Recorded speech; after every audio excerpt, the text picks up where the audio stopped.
That was likely the longest period in Hollywood history when black culture wasn't shown in the mainstream since he published She's Got to Have It. The fact that black folks attended the shows at all astounds me. That they would go and not see themselves on the screen is hard for me to believe. Instead of working with him again, I would rather create a wooden board. Quentin Tarantino, who never holds back, has put 5 stars on a blacklist that he finds intolerable. The list includes some Oscar-winning names.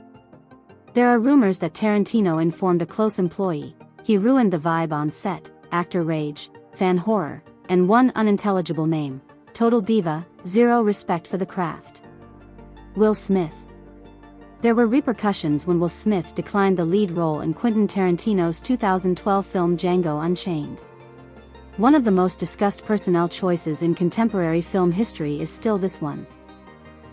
In addition to altering the film's premise, his refusal caused a great deal of friction between the actor and the well-known director. Smith was initially intended to play the role of Django, a freed slave who turns to bounty hunting in order to protect his wife from a brutal farm owner. According to reports, Smith's distinct blend of charisma, gravity, and action star presence was taken into consideration by Tarantino when he created the plot. However, neither side achieved their desired outcome. After receiving the script, Smith considered the offer for a while. The story's central theme of violent retaliation annoyed him, so he ultimately declined. This psychological gap was unresolvable, as Smith stated in a 2015 interview with The Hollywood Reporter. I just couldn't connect to violence being the answer. Love had to be the answer. The thought that Django Unchained was primarily a gory revenge story rather than a love story was difficult for Smith, who is known for enjoying stories that make you feel good or better about yourself. Although Django's actions were driven by his desire to release his wife, Broomhilda, Smith believed that the film ultimately prioritized brutality over emotional depth. Smith's opposition, however, stemmed from more than just the film's tone. He discussed his deeper concerns about the plot structure and the significance of his role in an interview with Entertainment Weekly. He was particularly displeased because Dr. King Schultz, a German bounty hunter portrayed by Christoph Waltz, killed the primary antagonist, Calvin Candie, who was portrayed by Leonardo DiCaprio. Smith is reported to have been upset that Django, the protagonist, was not given the opportunity to murder the villain directly. This, in his opinion, detracted from the journey's heroic and poignant conclusion. Simply enough, Smith declared, "I wanted to kill the bad guy." He recommended in his notes that significant portions of the narrative be changed to make Django the true protagonist, particularly at the conclusion. This concept, however, did not sit well with Tarantino. According to reports, Smith's attempts to alter the plot irritated the filmmaker, who is renowned for maintaining strict control over his scripts and story concepts. Although Tarantino was willing to collaborate with others, he would not permit them to significantly alter the central themes of his films. He believed that the story was best told with Schultz's moral compass guiding Django's development and him ultimately bearing the consequences. According to Tarantino, this structure allowed Django to truly shine in the third act, transitioning from an apprentice to a hero who has realized his full potential. Smith left the position because they couldn't agree on anything, and Jamie Foxx took over. Django Unchained became a critical and commercial success thanks to Foxx's portrayal, which embraced the film's unadulterated energy and stylized violence. In addition to earning over $425 million worldwide, the film took home 2 Academy Awards, one for Waltz for Best Supporting Actor and one for Tarantino for Best Original Screenplay. Although Smith's potential part is still discussed in popular culture, many fans today believe Foxx's performance to be the finest. It was evident that Smith and Tarantino did not get along on a professional level, while there is no evidence that they are personally antagonistic. In interviews, Tarantino made no secret of his rage, suggesting that Smith's wish to alter the script essentially contradicted his own creative intentions. Although courteous, Smith's remarks made it apparent that he didn't believe the project aligned with his principles or creative objectives. This was not a Hollywood quarrel fueled by tabloids. Rather, it was a public dispute between 2 of the industry's most influential figures, which most likely put a stop to any future collaboration plans. Warren Beatty. Warren Beatty was the primary antagonist in mind when Quentin Tarantino began filming Kill Bill, his two-part martial arts revenge movie that was released in 2003 and 2004. Known for his extensive knowledge of film and meticulous casting decisions, Tarantino wanted Beatty to play the bride's cool, sly antagonist and ex-lover, Bill. The bride was portrayed by Uma Thurman. In order to give the film's major antagonist a polished, cerebral charm, he crafted the role with Beatty's seriousness and classic Hollywood charm in mind. However, Beatty declined the role, which resulted in a number of alterations to the screenplay that altered the mood and character interactions in the film. According to Looper, Beatty declined the role mostly because he was opposed to filming overseas, particularly in China. Many of Kill Bill's action sequences and plot points were originally slated to be shot abroad. The amount of time and travel required to realize Tarantino's vision seems to have annoyed Beatty, who was in his mid-60s at the time.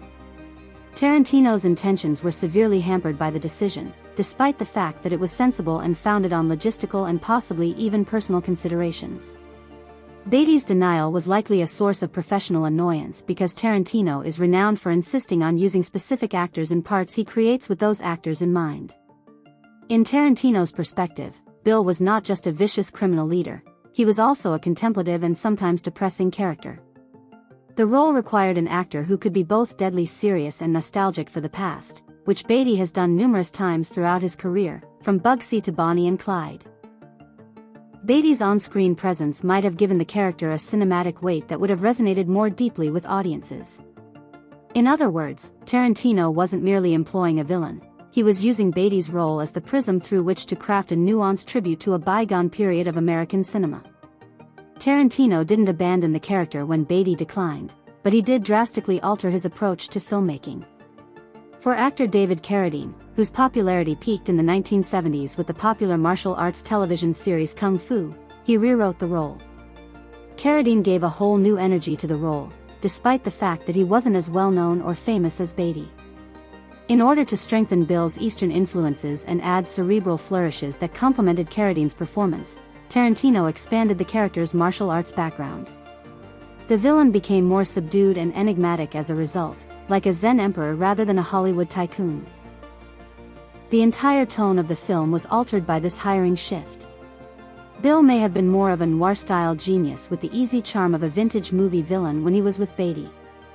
The character got more distinct, creepy, and otherworldly with Carradine. He became a man with fascinating and frightening poetic ideas about violence, love, and life. Tarantino's versatility is demonstrated by the fact that Bill became one of his most well-known characters after being reinvented. Although Carradine's act was widely appreciated, the transition was forced rather than planned. Although there is no concrete proof that Beatty and Tarantino are at odds, industry insiders claim that Tarantino takes rejection of unique roles very personally. Even though he doesn't express it out loud, he is well renowned for caring deeply for the actors he selects. He frequently bases scenes and dialogue on the distinct rhythms and histories of the players. When a performer declines a part, especially if they were the initial inspiration, it's more than just a casting issue. The carefully constructed vision is being disrupted. To Max Julien. Pulp Fiction, 1994, directed by Quentin Tarantino, is a popular film because of its daring plot, endearing characters, and superb acting. One of the most identifiable characters in the film is the menacing gangster Marcellus Wallace. He looms large over many of the stories that come into contact with him. It's intriguing that Ving Rhames gave a performance that transformed his career even though he wasn't initially cast in the role. In reality, Tarantino had another person in mind, Max Julien, the actor who gained notoriety for his powerful performance in the 1973 blaxploitation film The Mac. Tarantino believed Julien was the ideal choice to play Marcellus Wallace because he greatly respected Julien and his work. However, Julien's refusal to accept the role was a huge disappointment and a lost opportunity that will be remembered in the film's casting history. During the blaxploitation era, Max Julien was a significant actor. His most well-known role was in The Mac as Goldie, a slick pimp with street smarts and a commanding presence. His performance struck a chord with viewers because it was both gritty and endearing, and it influenced many filmmakers, including Tarantino. In fact, Tarantino's passion for the blaxploitation genre was widely known. It significantly influenced his storytelling style. Not only did Tarantino need to find an actor to play Marcellus Wallace, but he also needed to respect a tradition and infuse the gritty underworld of pulp fiction with that unadulterated, genuine vitality. As it happened, Julian declined the role, and his explanations reveal his personal beliefs as well as how challenging playing a controversial role can be. Julian didn't enjoy the well-known scene in which one of Marcellus Wallace's kidnappers sexually abuses him, according to Samuel L. Jackson, who as Jules Winfield in the film and discussed it in an interview with Vanity Fair. This sequence, which is crucial to the plot, reveals Wallace's vulnerability in spite of his strong exterior. Julian feared that participating in such a scene would damage his reputation from his previous work and turn off his admirers. Tarantino was in a difficult situation as a result of this rejection. In order to create a character that was harsh, endearing, and complex, much like Julian's portrayal of Goldie, he crafted the role of Marcellus Wallace with Julian's personality attributes in mind. Tarantino held Julian in such high regard that he was deeply saddened by his rejection. When an actor he believes would be perfect for a role declines, it may be very annoying, particularly if the role is crucial to one of his most significant films. The hiring setback was a major source of professional ire for both Tarantino and Julian, even if they were not publicly hostile. The actors that Tarantino selected had a big impact on his vision, therefore Julian's rejection meant that the role had to be altered. Taking over the role, Ving Rhames delivered a powerful, authoritative, and unforgettable performance in its own right. As a result, he received critical acclaim and gained recognition in the history of film. However, the what-if scenario remains with Tarantino and filmgoers alike. If Max Julian had portrayed the role, what may have happened? What effects would his distinct presence have had on Marcellus Wallace's persona and the overall tone of the film? The larger themes of how actors may influence their careers and how challenging it can be to handle difficult subjects are also covered in this casting episode. In order to preserve his reputation and honor his admirers, Julian purposefully declined the role. This demonstrates how difficult it can be to accept roles, particularly when they include potentially offensive or contentious moments. It also demonstrates how Tarantino and other creative directors must adapt to the realities of the actual world. Viggo Mortensen, Dane. Viggo Mortensen and Quentin Tarantino are both well known in their own areas and have long respected one another's work. To their surprise, however, they have never collaborated. Given Tarantino's history of carefully selecting people he likes and respects, frequently creating roles specifically for them, it's even more odd that they didn't collaborate. Mortensen, who is renowned for his powerful performances and diverse range of characters, has frequently come very close to being a part of Tarantino's filmmaking universe. However, those opportunities have never completely materialized due to timing and other circumstances. The narrative begins with Tarantino's debut feature, Reservoir Dogs, 1992, which established him as a major figure in independent cinema. A rising actor at the time, Mortensen tested out for roles in this significant undertaking. Although not much is known about the jobs he was interested in, it is certain that he was given consideration but ultimately rejected. In a sense, this could have been the story's conclusion, but in reality, it marked the beginning of the two artists' enduring partnership. There was fierce competition since Tarantino enjoys assembling casts that leave an impression. Mortensen was passed up for a variety of reasons, including his lack of availability and chemistry. The Hateful Eight, a 2015 Western mystery, revives Tarantino's talent for incisive banter, suspenseful standoffs, and people who aren't sure what's right or wrong after more than 2 decades. In this film, Tarantino mentioned his wish to collaborate with Mortensen once more and offered him the role of Jody DeMarge, the violent and unstable brother of the fugitive Daisy DeMarge played by Jennifer Jason Leigh. Because Tarantino wrote the character with Mortensen in mind, demonstrating his admiration and desire to collaborate with him, this offer is very significant. Despite the fact that the offer was well known, Mortensen ultimately declined it. His explanations for declining it highlight how difficult it can be for artists to manage their schedules and obligations. Mortensen was putting a lot of effort into Jawa and Far From Men, 2 challenging undertakings at the moment. They both took a long time, working overseas and concentrating on language acquisition. In an interview with Grantland, Mortensen stated that he was unable to learn French for Far From Men because the filming deadlines were too close together, and that Jawa needed to be filmed in Argentina. Due to these factors, he was unable to portray the role in The Hateful Eight. It took a lot of time, energy, and emotion to make the film. Channing Tatum was chosen to play Jodie DeMarge as Mortensen was unable to do so. Tatum brought his unique energy and unpredictable nature to the role. Tatum's performance, which differed from Mortensen's possible performance, was effective and contributed to the film's positive reviews and box office performance. Fans and film industry professionals who were aware of Tarantino's initial plans believed the alteration was a lost creative opportunity.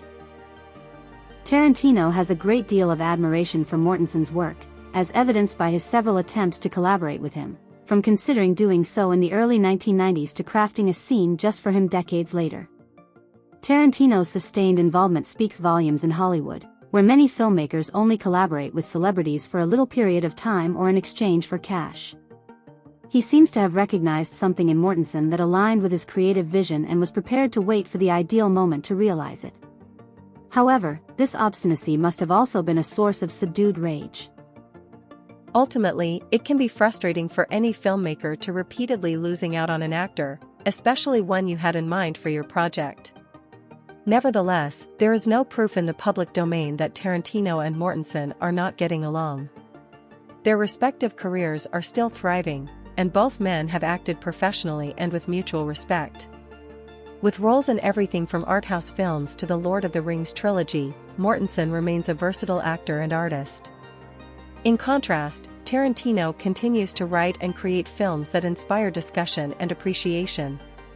Their comparable trajectories reveal what may be one of the most intriguing near-misses in Hollywood history. Michelle Williams.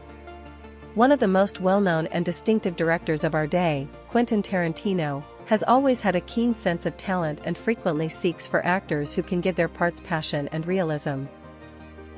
He has publicly expressed his admiration for Jennifer Lawrence, a celebrity who received widespread acclaim and multiple Academy Awards for her roles in films such as Winter's Bone, The Hunger Games, and Silver Linings Playbook.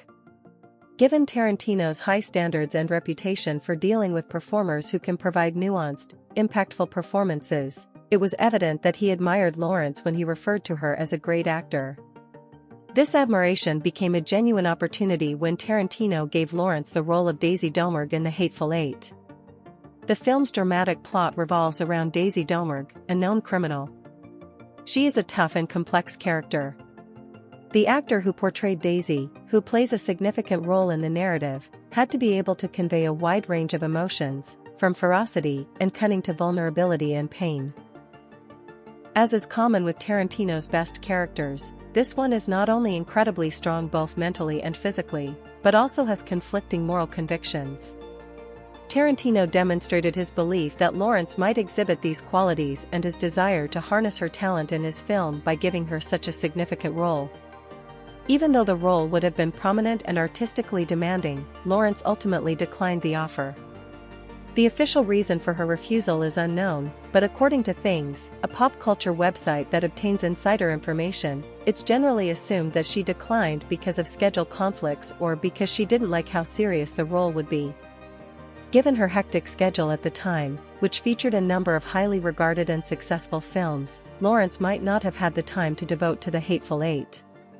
The lengthy shooting schedule for the movie was frequently extremely taxing on the body.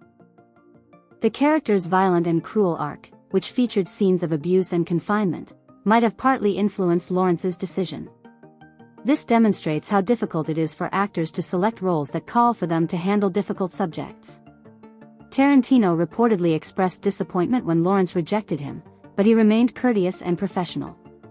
Her decision didn't surprise him, demonstrating her mature awareness of the film industry's demands on actresses, who must strike a balance between their personal and professional lives. His public praise of Lawrence demonstrates his continued admiration for her work and raises the possibility that they would collaborate in the future. However, it is undeniable that Tarantino's career suffered greatly after losing Lawrence for such a significant role. Daisy Domergue was a key role in The Hateful Eight, and the film would have been much better with an actor like Lawrence. It might have also altered the performers' interactions with one another and the public's perception of the film. In the end, Jennifer Jason Leigh was given the role. She received a lot of accolades for her portrayal of Daisy Domergue and was nominated for an Academy Award for Best Supporting Actress. Lee gave a powerful, sincere, and memorable performance. She gave the character a unique, yet charming, appearance. Even though Tarantino was relieved by Lee's performance in the part, the initial casting rejection remains a significant moment in the film's production history. The case illustrates how difficult it can be for even the largest movies to get the correct cast and how difficult it is for directors to get the stars they desire. It does, however, also highlight the challenges actors encounter in juggling their work and personal commitments.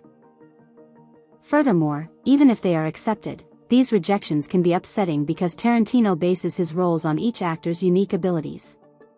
There is no indication or public record that Tarantino and Rodriguez are at odds with one another personally. Lawrence as well. Rather, the encounter appears to have been a professional disappointment that was mitigated by respect for one another.